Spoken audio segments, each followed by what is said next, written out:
का मैंने खुद से सर यूट्यूब पे देखा और ज़्यादातर टेलीग्राम जॉइन किया, टीएससी का बाद में पता चला कि यहाँ पे हम ले सकते हैं। तो टेस्ट सीरीज़ से सर मैंने रिव्यू देखे थे बहुत बच्चे कि टेस्ट सीरीज़ ले लो, ले लो। तो वहाँ पे हमने देखा तो टेस्ट सीरीज़ लिया एग्ज़ाम होने के बाद सर मेंस का अ, हो फिर नॉट 9 में।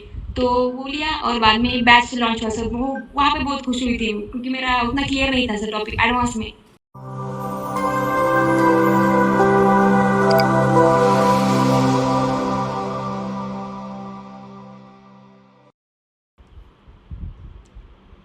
नमस्कार, एक बार फिर से आप सभी साथियों का हार्दिक स्वागत, अभिनंदन टीएनसी के इस ऑनलाइन प्लेटफॉर्म पे। और आज हमारे साथ एक ऐसे संघर्ष की कहानी, जिनकी कहानी जानकर आपको खुद को लगेगा कि हाँ, टॉप पर हो तो ऐसे। तो सबसे पहले तो बहुत बहुत बधाई और शुभकामनाएं कंचन प्रकाश जी।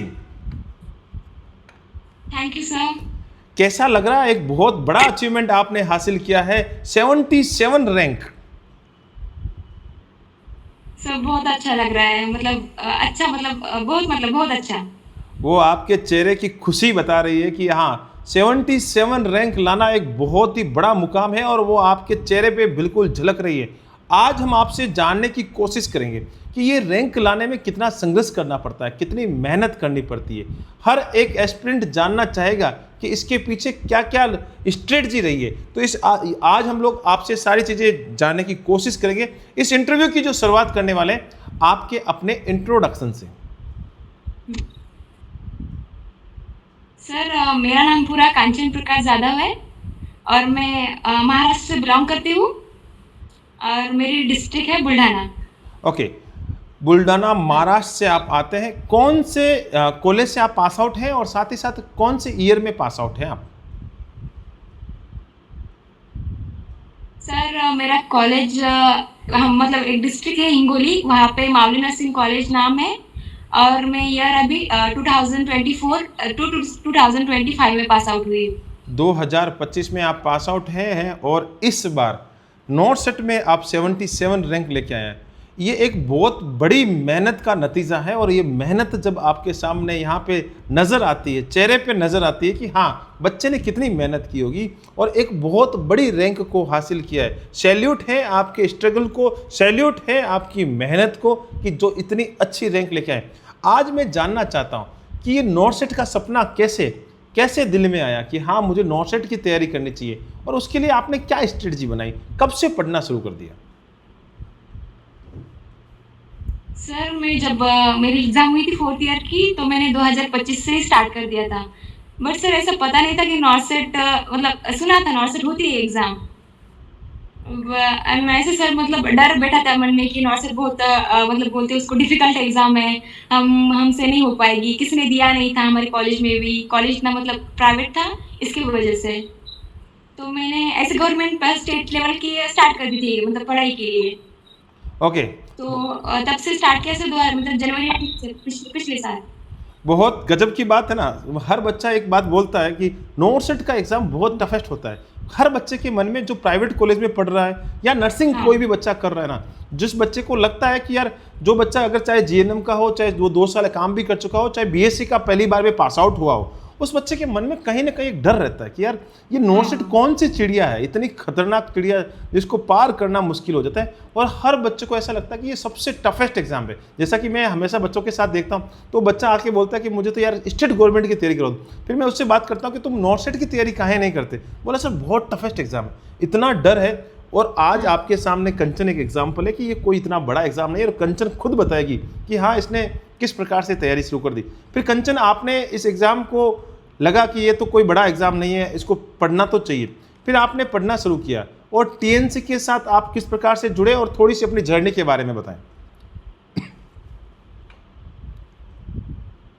हाँ सर, मैंने टीएनसी जब मैंने फर्स्ट टाइम दिया था नॉर्थ सेट मतलब नॉर्थ सेट 9 दिया है मैंने, मेरा ये सेकंड अटेम्प्ट है। तो जब मैंने फर्स्ट टाइम दे दिया तो बाद में सुना कि टीएनसी मतलब उसमें मतलब ऐसे कोई गाइड करने वाला नहीं था कि तुम टीएनसी देखो। मुझे ऐसा लगता है कि बताना चाहिए बच्चों को कि हमने टीएनसी लिया था, ज़्यादातर पता नहीं होता। तो स्टार्टिंग में मैंने जब देखा तो टेस्ट सीरीज के बारे में बहुत बताया था कि हमको टेस्ट सीरीज ने हेल्प किया। आणि जब हमने रैंकर के वीडियो देखे टॉपर्स के, बाद में सर मैंने टीएनसी के लिए मतलब रिजल्ट लगा मेरा अक्टूबर में। तो मैंने 1 मंथ वेट किया सर कि हो सकता है, मेरी रैंक अच्छी नहीं आई थी सर मेंस में, इसकी वज़ह से नहीं हो पाया। तो मैंने बाद में जॉइन किया सर, मतलब टेस्ट सीरीज़ जॉइन किया। और सर जैसे बताया था कि टेस्ट सीरीज़ आप 1 दिन भी मत स्किप करो, तो मैंने लगातार सर पिछले 6 मंथ से 1 दिन भी नहीं स्किप किया। डेली मैंने टेस्ट सीरीज़ सॉल्व की है। ओके, टेस्ट सीरीज के साथ साथ और आपने कोई टीएनसी का अलग से कोई बैच भी ज्वाइन किया था? हाँ सर, एक बैच था, मतलब अभी जनवरी में लॉन्च किया था, तो बहुत हेल्पफुल रहा सर, एमसीक्यू रिवीजन बैच।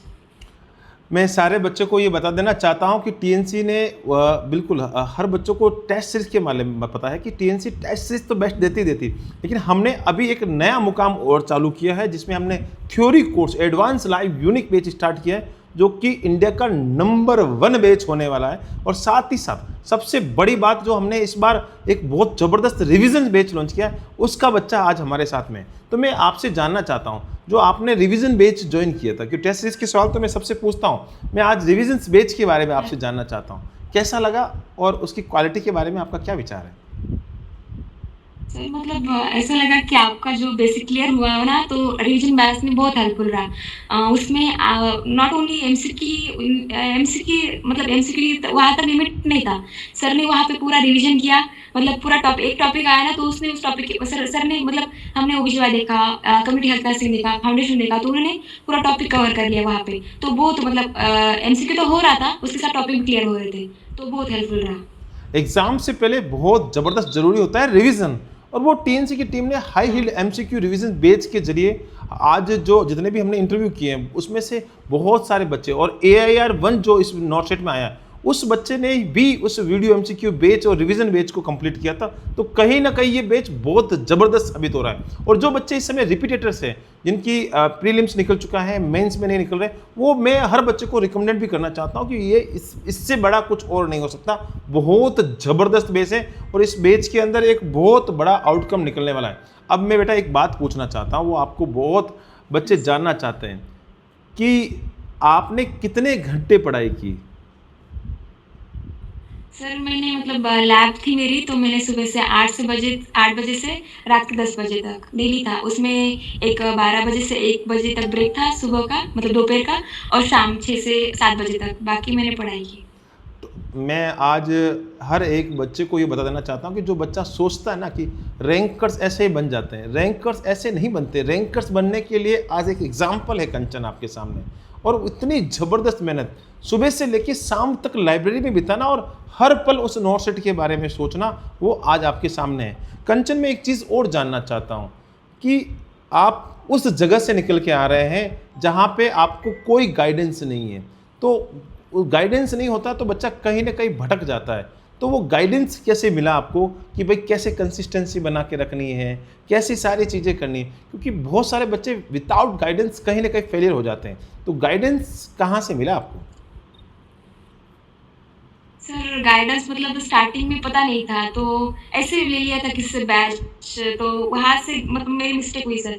मैं सभी नए बच्चों को बोलना चाहूँगी जो अभी प्रिपरेशन स्टार्ट कर रहे हैं नॉर्थ सर की, तो उनको स्टार्टिंग में बेसिक तो बैच लेनी चाहिए, लाइव बैच, क्योंकि उससे बहुत फ़ायदा मिलेगा। जो भी आपको जितना इम्पोर्टेंट है उतना पढ़ाया जाएगा, तो उससे बहुत हेल्पफुल रहेगा। और उसमें ऐसा होता है कि आपको ज़्यादा मतलब सेल्फ स्टडी होती है सर लिमिटेड, बट वहाँ पे पूरा नहीं होगा। तो जो बैच में होता है ना सर, वहाँ पे आपको जो भी इम्पोर्टेंट है ना, उसके साथ ज़्यादातर स्टडी करने की, मतलब अनदर टॉपिक जो एग्जाम के लिए इम्पोर्टेंट नहीं होते, बच्चे ज़्यादातर उस पर फोकस करते हैं। तो बैच से हेल्पफुल होता है कि आपको जितना पढ़ाया जा रहा है वो इम्पोर्टेंट है आपके लिए, तो वो एक अच्छी बात है। गाइडेंस की बात करें सर, तो पहली बार तो मिस्टेक हो गया, बाद में टीएनसी का मैंने खुद से सर यूट्यूब पे देखा, और ज़्यादातर टेलीग्राम ज्वाइन किया टीएनसी का। बाद में पता चला कि यहाँ पे हम ले सकते हैं, तो टेस्ट सीरीज से सर मैंने रिव्यू देखे थे बहुत बच्चे कि टेस्ट सीरीज ले लो, तो वहाँ पे हमने देखा, तो टेस्ट सीरीज लिया एग्जाम होने के बाद सर मेंस का, हो फिर नॉट 9 में, तो वो लिया, और बाद में एक बैच लॉन्च हुआ सर। वो वहाँ पे बहुत खुश हुई थी, क्योंकि मेरा उतना क्लियर नहीं था सर टॉपिक एडवांस में, तो ओके, वो बहुत हेल्पफुल रहा।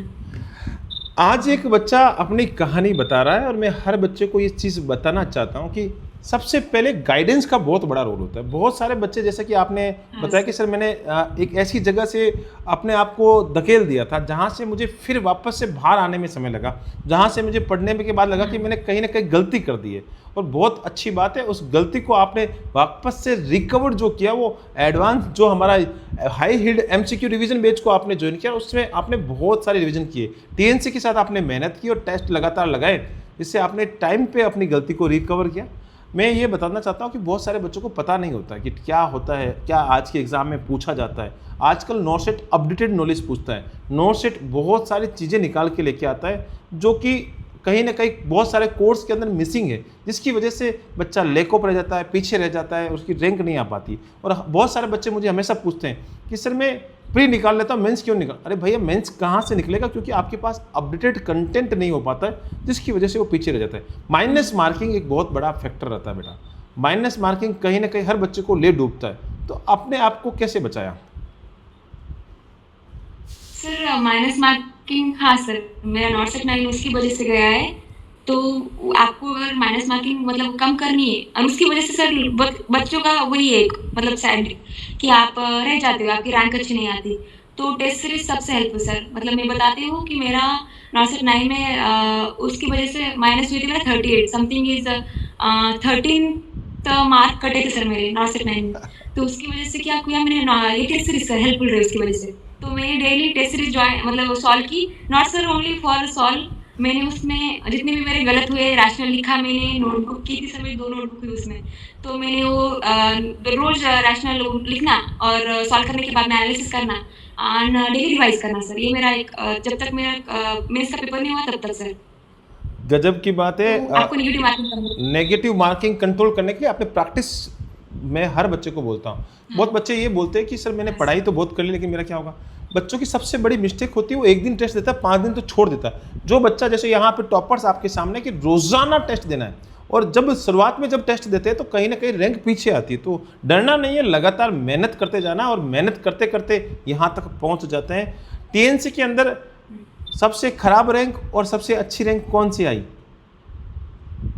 सर स्टार्टिंग में जब नवंबर में स्टार्ट किया था तो मेरी रैंक सर तब आती थी 6,000 7,000 सर। मतलब मैं पढ़ाई हुई मतलब हुई थी थोड़ी बार, तो उसकी वजह से। बाद में सर 2 ढाई मंथ हुए, उसके बाद में सर मेरी रैंक आने लगी 500 के अंदर, और लास्ट 3 मंथ के अंदर सर मेरी 100 के अंदर आ रही थी रैंक, और बहुत। लास्ट लास्ट में सर मेरी 30 के अंदर। देखो यहाँ पे आज साफ साफ जो बच्चे बोलते हैं कि सर टीएनसी में मेरी इतनी रैंक आ रही है, तो मेरी मेंस के एग्जाम के अंदर कितनी रैंक आएगी।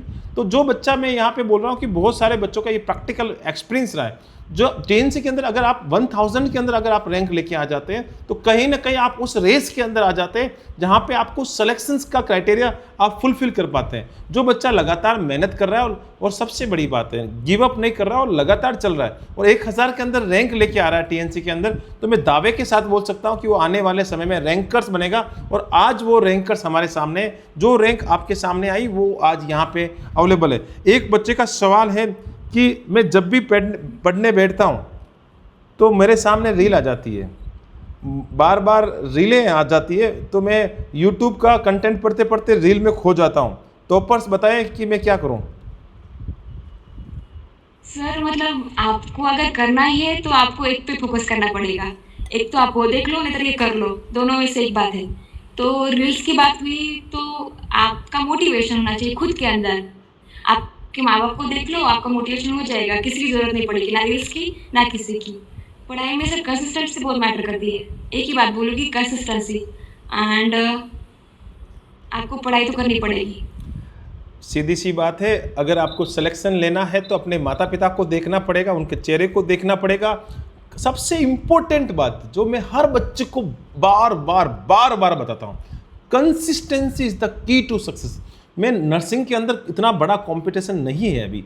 अगर जो बच्चा लगातार 1 साल तक टीएनसी के एडवांस लाइव बैच के साथ या एमसीक्यू रिवीजन बैच के साथ और टेस्ट सीरीज के साथ अपना 1 साल या 6 महीना उसके साथ लगातार दे दें, तो टॉप रैंक लाने की गारंटी मिल जाती है। टॉप रैंक तो आना ही आना तय हो जाता है। बस मेहनत की बात है और मेहनत आपके सामने है। अब मैं एक चीज़ जानना चाहता हूँ, जैसे टेस्ट सीरीज के बारे में टीएनसी ने महारत हासिल की है और अब हम कोर्स के ऊपर हैं। कोर्स में इतना ज़बरदस्त कंटेंट दे रहे हैं, मैं ताल ठोक के और दावे के साथ बोलता हूँ कि इंडिया की नंबर 1 कंटेंट हम दे रहे हैं। मैं ताल ठोकता हूँ, तो जो ताल जब ठोकता हूँ तो मैं 100% दावे के साथ बोलता हूँ। क्वालिटी कंटेंट के बारे में क्या विचार है? जो आपने एडवांस, जो आपने एमसीक्यू रिवीजन बेस दिया है, कैसी क्वालिटी लगी? सर क्वालिटी वहाँ पे बताया था कि आपको एमसीक्यू रिवीजन किया जाए, मतलब एमसीक्यू के साथ ही रिवीजन, बट सर वहाँ पे इमीडिएट नहीं था। सर ने अगर एक टॉपिक पढ़ा हैंड वॉशिंग, तो वहाँ पे सर ने सिर्फ हैंड वॉशिंग नहीं पढ़ाया, आपको वहाँ पे स्टेप बताई गई, आपको वहाँ पे इमेज दिखाई गई। तो वो सर क्वालिटी, मतलब वहाँ पे आपको टॉपिक क्लियर किया गया, तो वो बहुत इंपॉर्टेंट रहा। एंड सर मैंने ओबीजीवाई का देखा था, अवधेश सर ने, वहाँ पे सर अवधेश सर ने आपका बेसिक तो पढ़ाया उन्होंने, बट एडवांस सर जो कि किसी ने, मतलब कहाँ पे किसी कोचिंग में नहीं मिलेगा, यूट्यूब पर नहीं मिलेगा, वैसा कंटेंट पढ़ाया था जो कि आपको इंपॉर्टेंट है। तो डायरेक्टली सर मैंने देखा, प्री में भी क्वेश्चन थे सर, एग्जैक्टली जो सर ने बताए थे एग्जैक्टली क्वेश्चन आए प्री में, जैसे कि वैसे। तो बहुत हेल्पफुल रहा सर बैच।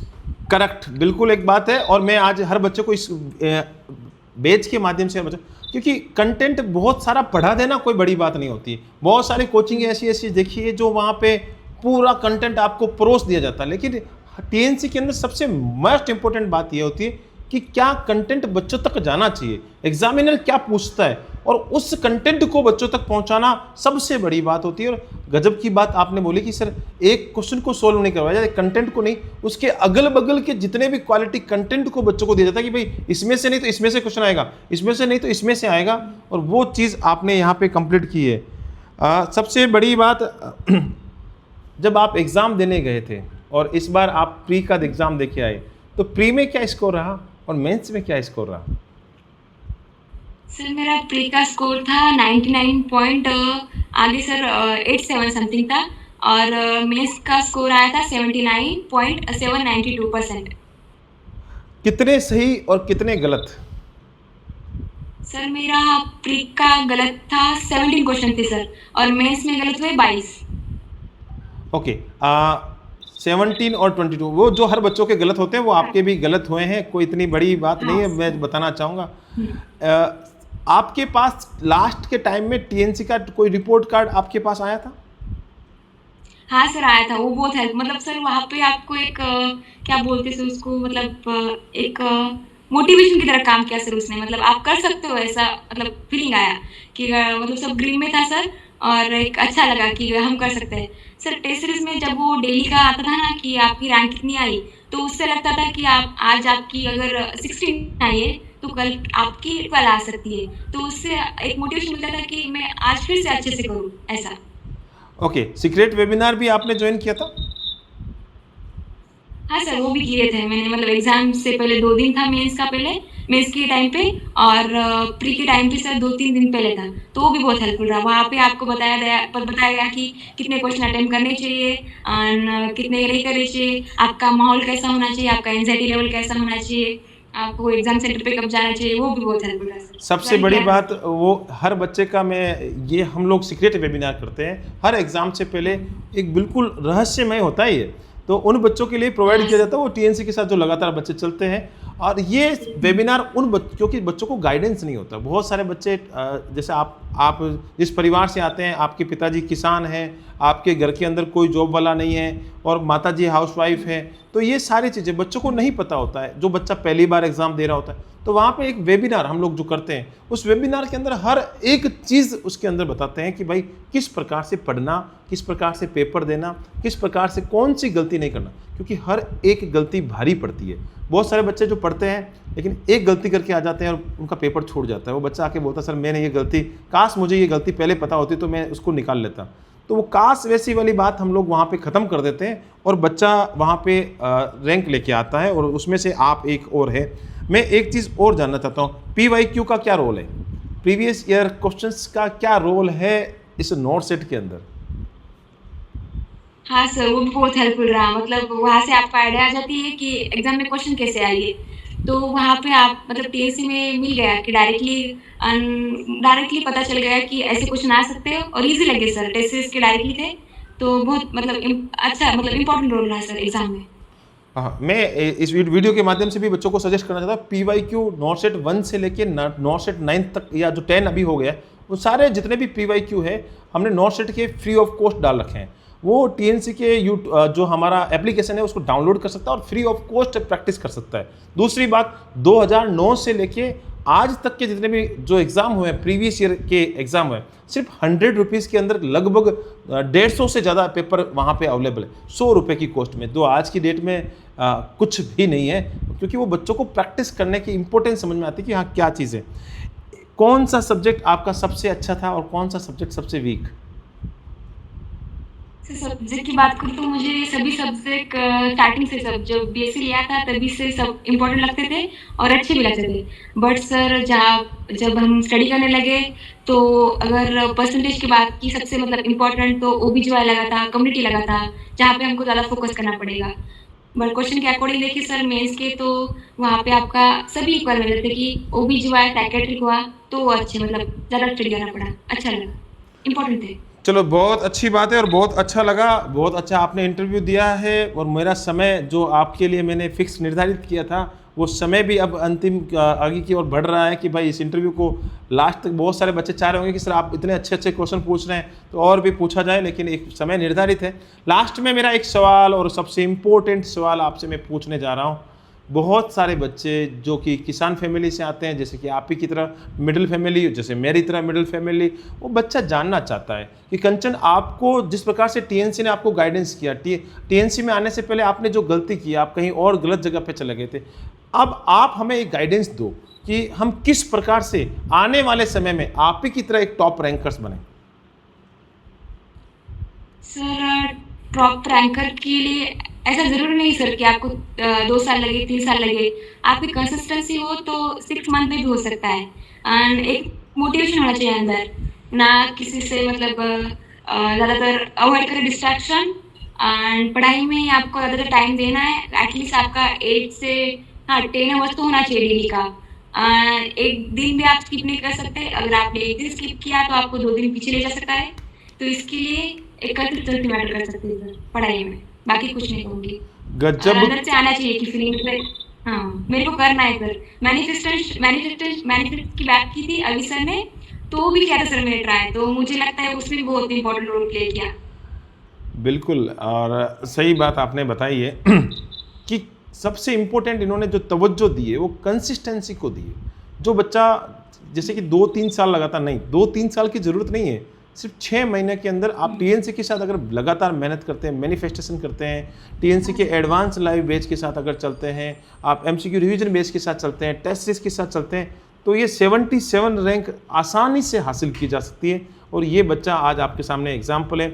इन्होंने वीडियो एमसीक्यू बैच को लिया, लगातार इन्होंने प्रैक्टिस की, रिविजन्स किया, बहुत बहुत अच्छे से मेहनत किया और आज इस परिणाम तक पहुंचा है। बहुत बहुत धन्यवाद बेटा, बहुत अच्छा आपने आज बहुत अच्छे से बच्चों को सारी चीज़ें बताई, हर एक बात का आपने खुल के जवाब दिया, हर बच्चे तक अपने दिल की आवाज़ पहुंचाई, हर स्ट्रगल्स को आपने यहाँ पे बिल्कुल सामने रखा, उसके लिए धन्यवाद। ऐसे ही आप अपना नाम, साथ ही साथ अपने माता पिता का नाम और जिस धरती से आते हैं उस धरती का नाम, जिस कॉलेज से आपने पढ़ाई की है उस कॉलेज का नाम, और साथ ही साथ जितने भी गुरुजन हैं जो आपको यहाँ तक लाने में मदद किए, उन सारे के सारे गुरुजन का नाम, और साथ ही साथ मैं कहना चाहूँगा कि आपके इस स्ट्रगल्स का नाम, जो आपने संघर्ष किया है, उस संघर्ष में जितने भी साथी आपके बने हैं उन सभी का नाम, और साथ ही साथ टीएनसी का नाम रोशन करते रहें। जय हिंद, जय भारत, वंदे मातरम।